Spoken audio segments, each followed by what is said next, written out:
What is this red flag legislation all about?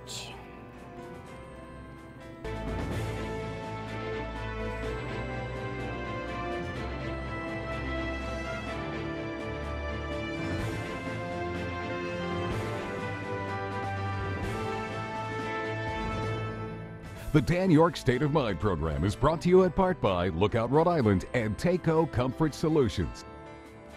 So the other day after this awful tragedy in Florida, I was wondering out loud, why can't we have a restraining order when some person who obviously is unstable is showing signs of violence, putting down phrases and words in social media that are enough to have you say, let's see if this guy or gal can pull this off, right? We have domestic violence laws in this state that allow for us to seize weapons, albeit temporarily, to calm the situation. We don't have that here. And the Rhode Island Association of Police Chiefs has come up with, I think, a pretty reasonable discussion about this, and now the politics of it start. We'll talk to the guys who started this idea last week and have the legislature and the governor jumping over it. In the meantime, greetings. Nice to have you aboard.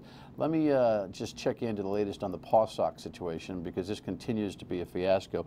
Construction groups try to woo Mattiello with PawSox Stadium pole. I mentioned this to you yesterday.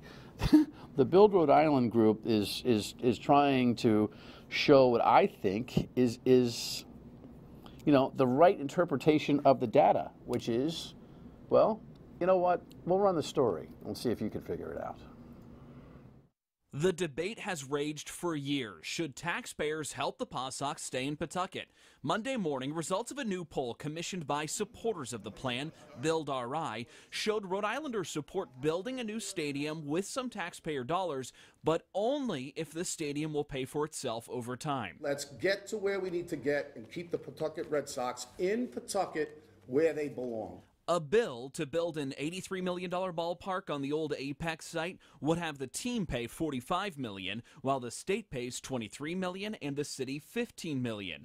Being told the park would pay for itself, 56% of voters supported the bill, 40% opposed, and 4% were unsure. It's a bogus and slanted question. You can't ask it that way. RI GOP Chairman Brandon Bell says the assumption the park would pay for itself, though, is wrong. Everybody wants a PawSox to stay, but we can't go into the if you build it, they will come. It's just not. It's not the way it's been. Look at McCoy 75 years later. If you build it, they will come. They didn't come. Build RI Vice Chairman Michael Sabatoni disagrees, saying the House needs to act before the team leaves for Worcester. Because it'd be a real shame years from now to continue to drive by that Apex site and think about what could have been. So with some vision and courage, we can change that dynamic around. Brandon Bell is full of garbage. The GOP, I love the guy, I really do. But do you see the blank-eaten grin on his face when he's going through this whole thing? Look, nobody wants to spend taxpayer money on anything, right? And the current climate in Rhode Island is such that if you ask people about a new idea or a continuing idea and whether or not they want to fork over dough, their first instinct is to say no for all sorts of reasons. A, they're stingy, and B, they don't trust anybody. But when you explain that we're already in a public-private partnership, and you really ought to take a look at this poll on the Build Rhode Island website, when you see the poll, you see the roller coaster that is the response of the electorate. Flat question: should taxpayer money pay for the new stadium? 40% approve. Oh, by the way, do you know that we're in a continuing public-private partnership already with McCoy Stadium? And this would kind of reflect the same kind of deal? Oh, really? 60% approve. And then you show them the deal, it's 56% approve. Now look, you're going to show them a whole pro forma? They haven't written it out in the state legislature yet. But Nick Mattiello, Speaker of the House, is hiding behind the notion that the question is posed incorrectly because he's bit into this garbage Go Local Prov single question poll that had the results 68% in the state don't want to see a stadium with $1 of state financing. It's just, look, the politics around this have nothing to do with the issue. Nick Mattiello's got concerns that have nothing to do with this project. Nothing. Zero. And you're deserved by it because you don't get a genuine debate on this subject. Anyway, we'll be at it tomorrow. We'll bring in the Build RI folks so they can explain their poll and you can decide for yourself whether you agree with me or not. And I'll try to get old Brandon Bell in here, see if he can keep a straight face with that manure he just shoveled in that news story. In the meantime, let's get to the subject matter this evening. Here's the press release that started all this conversation. Unless you've got a 104-inch screen, you probably can't read it, but at least that tells you that the Rhode Island Association of Police Chiefs began with what I thought was a really constructive idea, and wisely really haven't tied into any single politician about it. It caused the General Assembly to say, all right, and by the way, fine. I mean, we are trying to save lives here. And then the governor got into the act with her own executive order, which she explained in part in Warwick yesterday. First, it will direct the Rhode Island State Police to assess all red flag reports and take whatever steps are legally available to remove the guns from dangerous individuals. Key words being legally available. The Flying Police Chief of Jamestown is here. Chief, welcome. Thanks for coming. Thanks for having us. And the Executive Director of the Police Chiefs Association is here as well. Thanks, Sid. Nice to have you. Former Police Chief in Little Compton. 4 years out now? Yes, sir. You chilling? Is it a better life? It's not too bad. Running this association is better? Look, I actually want to put you right behind the governor's words so that I didn't, because I don't want to bring you into the kind of get off that I did on the radio yesterday about this, because I know that's not where you want to be. I think you've had a legitimate response to what's been happening in Florida here, and you see on the ground what's been going on. So let me just look at the camera and say this. The governor staged an event yesterday. This is my opinion. The governor staged an event yesterday that was more show than substance. And there's two questions you have to ask yourself. Are the police not doing what they should be doing to inform? Because that's more or less what she's saying between the lines. The notion that she did all this pomp and circumstance and dragged the colonel of the state police in to kind of support this whole executive order, but underneath it suggests that you really can't do much until you get a law, is really all about show and re-election bids. That's really all it's about. That's my thought. Let's go backwards. Who first here? You guys had a meeting a couple of weeks ago. Correct. Tell me about that. So we had our annual meeting, which was represented by a large number of our chiefs, probably just about 30 of the chiefs throughout the state. And we posed this particular issue and talked about what could we do. And the issue, the foundational conversation is Florida. Correct. And what's the underlying thing that was going around the table? So the underlying thing is, if that type of a scenario was to happen or has happened in Rhode Island, where were the links that we weren't able to put together? And it really comes down to the fact that if you have an individual who hasn't committed a crime, which is the only time that we could take weapons away from somebody under the law, that's a weakness, and that's an issue that we had to address. And that's what we attempted to bring out. We found that the other states that are doing this, and there's 18 other states that are looking into it, and it's the right thing. I mean, it fits with us. It fits with our domestic violence law, and that's what we wanted to bring to the table. Yeah, Chief, it's interesting. I was the coverage on CNN today. They've got this interview with a neighbor of this alleged shooter down there in Florida. She's standing on her head with a police officer. She says, saying, when this kid turns 18, it's going to be nuts because he can't wait to get guns. And I guess the officer's response under their current law was, right. Yeah, until he does, Sure. I don't know what we can do.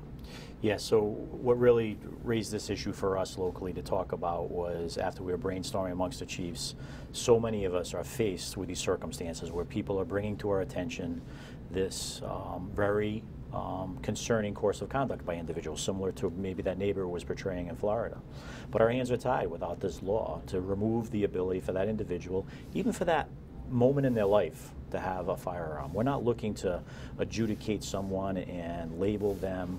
We're looking for an opportunity within the law to seize the opportunity to get the firearms away from them.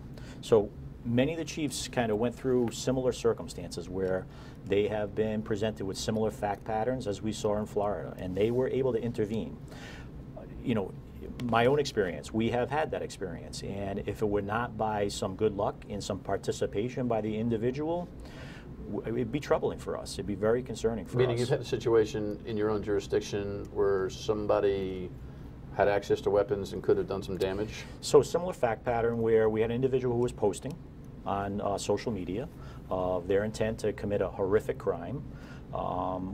Fortunately, the person who was managing that website notified the police, and based upon a little bit of research, we found that that person had a mental health history, attempted suicides, and had access to a school in Jamestown. We knew all of that information. He was portraying all that information.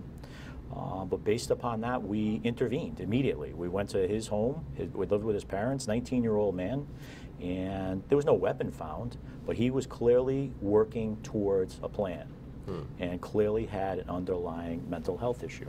And I want to add that, you know, everybody gets kind of wrapped around the axle about the mental health issue. It's not just mental health issues here, right? So that, in a lot of cases, we do see that as the underlying issue, but there are people who just have these plans. They're just angry people. And we get this information, and we struggle with trying to deal with that and removing the ability of them having weapons. Well, you know, it's, you know, you're not a psychologist, or a psychiatrist, you're a police chief.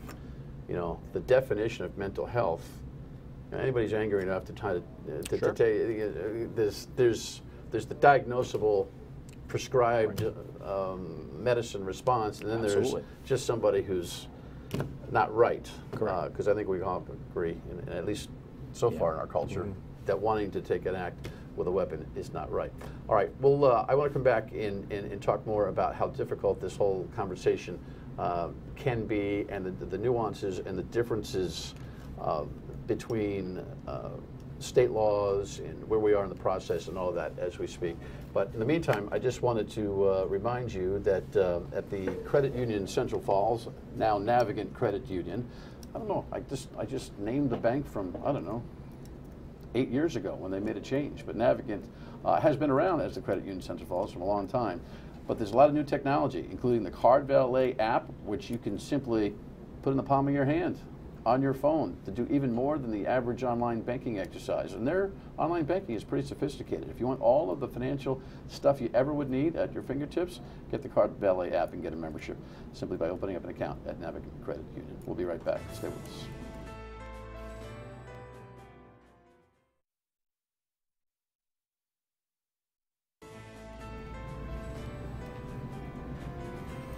Yeah, I mean, we've seen these scenes. It's just surreal. It's just surreal. The whole doggone thing is surreal. You know, a high school, and walking out with your hands over your head, and families convening, and armed officers, and SWAT teams, and this is just hard to compute. When you decided to go into law enforcement, did you ever think that you were going to be having to think and deal about these kind of situations? No, absolutely not. So it's concerning that you know, we focus on schools as we should, and we focus on school security. But you know, what terrifies police chiefs and police officers is any crowd, right? So we see it in movie theaters, we see it at concerts, we see it at just outdoor venues, and it's really unnerving. It's not really what I expected 30 years ago, but this is the reality that we live in today. You know, so I think one of the things that's pretty sharp on the part of your organization is that when you put this release out, you didn't tie it to a co-sponsorship of legislation. You didn't ask anybody in the legislature or even the governor's office to partner with you. You just deliberated, wrote it, and put it out. What was your thinking that way?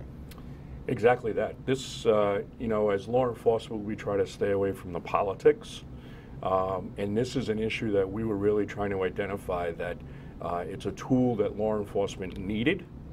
And we needed to identify it and not line up with somebody who may be more favorable or you know, is able to get something through the legislature. This was us collectively together saying this is an issue.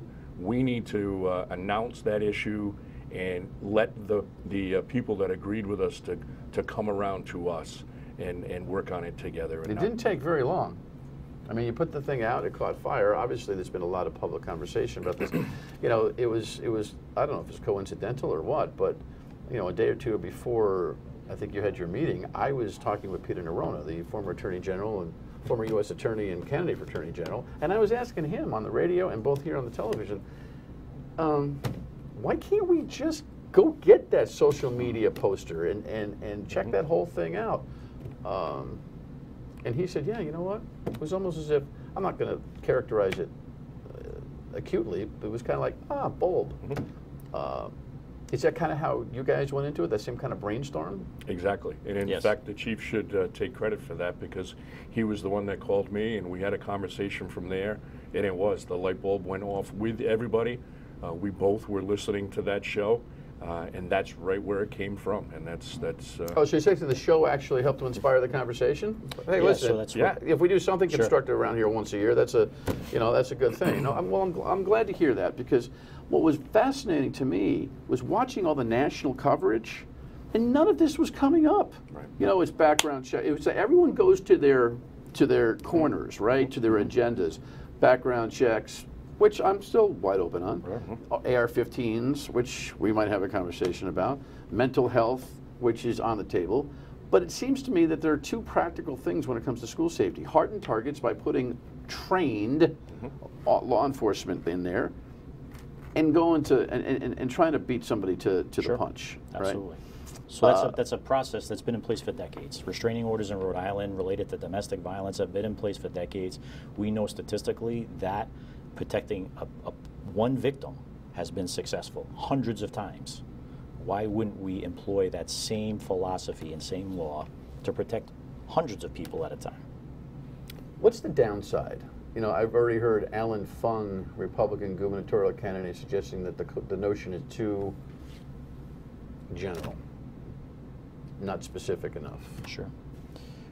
We don't see a downside, so it's an adjudicated What kind process. of person do you imagine you'd say, all right, let's go, let's check this thing out, let's go to a judge and get some approval to go to John Jones' house and see if he has weapons, and if he does, take them? I would venture to say that police departments in this state probably on a weekly basis have candidates that would be brought in front of a judge for this particular order.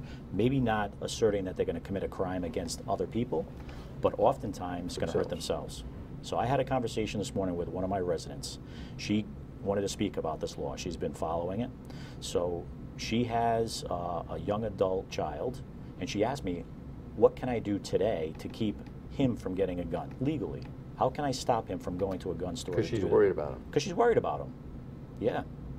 That's a terrible place to be as a parent. And there is nothing she can do today to legally stop that from happening. And I said, that's why you need to support the law, because she can petition a court just like a police officer can and express her concerns to a judge and get him into the system. We did have that grandmother in California who turned her grandson in and prevented. Here's a thing that I think is fascinating about California has the law. Okay, so they're one of 5 states? That's correct. You know what's, you ever think about this? I think about it often in terms of, God forbid, terror acts and these kinds of mass shootings that are foiled.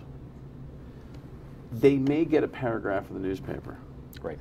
They don't make the radio news.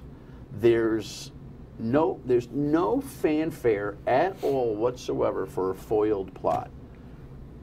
But this, understandably, is a media nightmare extravaganza. Absolutely. You think about that at all? I mean, this story that you're telling me about last segment where you avoided a situation, you didn't put a press release to say, hey, guess what we were able to do. Yeah. Is there a rationale for bringing more attention to those situations that are foiled? Sure, there is. But that's law enforcement every day doing their job of everyday things, right? The other obstacle that you have to come over is HIPAA laws, right? So when you start talking about certain incidents, you can stay away from the individual, by name, but you're starting to go down the road of the HIPAA laws, and that's one of the obstacles that law enforcement has always had to deal with when, in the instance what the chief talked about, he gets the mental health people involved. When they then sort of take over their scenario, law enforcement isn't going to find out what happened from that point, unless a parent or you're able to find out the information through somebody. Makes sense. You can't, so you're not able to use that. So that again shows why we need a place for a repository for this information and make it so that it's available. Yet it seems to me that if you have an adjudication of some kind where a judge says, yes, you can go in, that's public information, is it not? Or is it, or are domestic restraining orders not public? No, they become public. They become public. Yes. I'm not suggesting that the next time, if you get the law and you foil a plot, that you end up calling a press conference.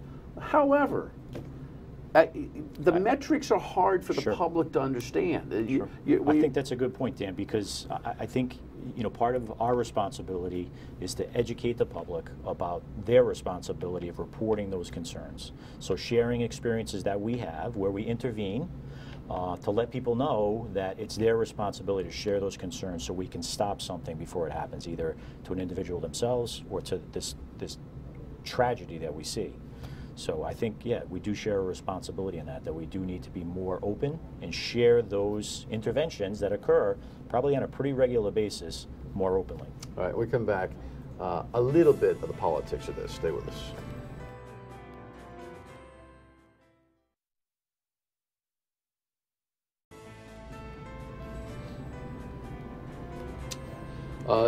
Governor Raimondo and I, in the last conversation, I can't wait to have her back in that seat so I can look her square in the eye and say, who do you think you are making such a political mess of this?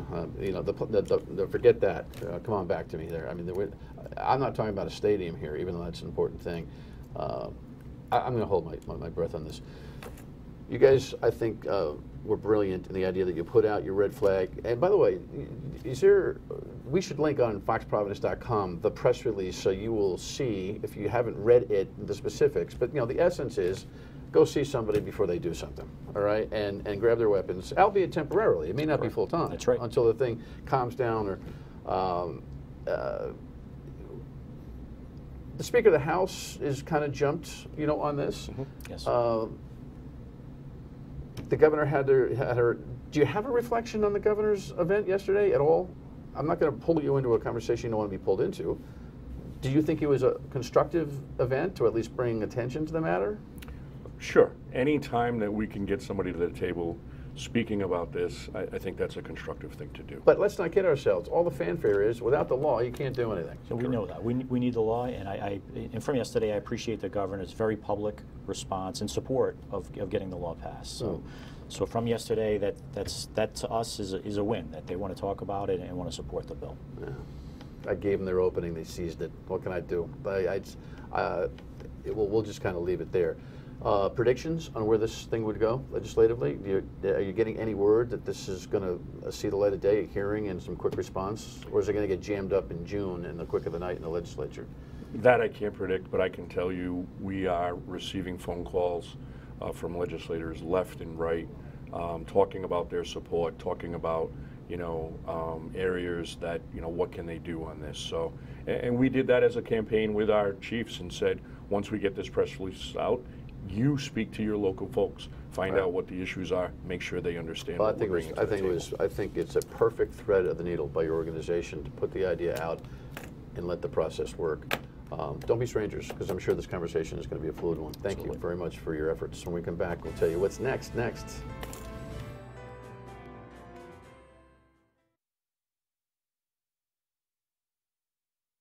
Just keep your eye on legitimate efforts to create a law for this red flag, and be wary of the nonsense that goes on around it.